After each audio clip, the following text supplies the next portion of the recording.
Varanasi. Bharatiya Janata party विधि प्रकोष्ठ काशी क्षेत्र के संयोजक शशांक शेखर त्रिपाठी अधिवक्ता द्वारा राहुल गांधी के खिलाफ भारतीय दंड विधान की विभिन्न धाराओं के तहत मुकदमा दर्ज किए जाने की मांग के संदर्भ में दाखिल प्रार्थना पत्र पर सुनवाई करते हुए एसीजेएम प्रथम एमपी एमएलए कोर्ट उज्जवल उपाध्याय ने वाद की पोषणीयता पर सुनवाई के लिए दिनांक 17 मार्च 2023 की तिथि नियत की है। इसमें शशांक शेखर त्रिपाठी की तरफ से वरिष्ठ अधिवक्ता राजकुमार तिवारी, वरिष्ठ अधिवक्ता आनंद पाठक व सहयोगी अधिवक्ता दीपक वर्मा ने तथा शशांक शेखर त्रिपाठी ने स्वयं इस विषय पर माननीय न्यायालय के सामने बहस की थी, जिस पर माननीय न्यायालय ने पोषणीयता के आधार पर सुनवाई के लिए 17 मार्च 2023 की तिथि नियत की है। वाराणसी से ब्यूरो रिपोर्ट। जी सर, सर्वप्रथम अपना परिचय दें।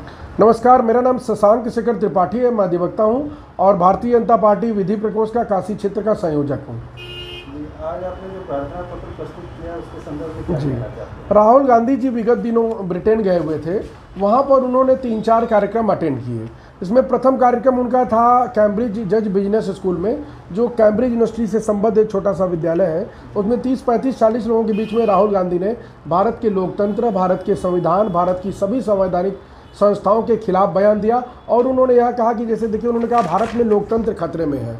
फिर उन्होंने कहा कि भारत में लोकतंत्र खतरे में है, अमेरिका और जर्मनी और ब्रिटेन क्या कर रहे हैं, मतलब भारत में लोकतंत्र खतरे में है और विदेशी ताकतों का वे आह्वान कर रहे हैं कि वे आएँ और भारत में लोकतंत्र को बचाएं। भारत दुनिया की सबसे बड़ी डेमोक्रेसी है और दुनिया की सबसे पुरानी डेमोक्रेसी है। वर्तमान समय में जितनी डेमोक्रेसी आप लोग देख रहे हैं, सबने कुछ न कुछ भारतीय लोकतंत्र से लिया ही है।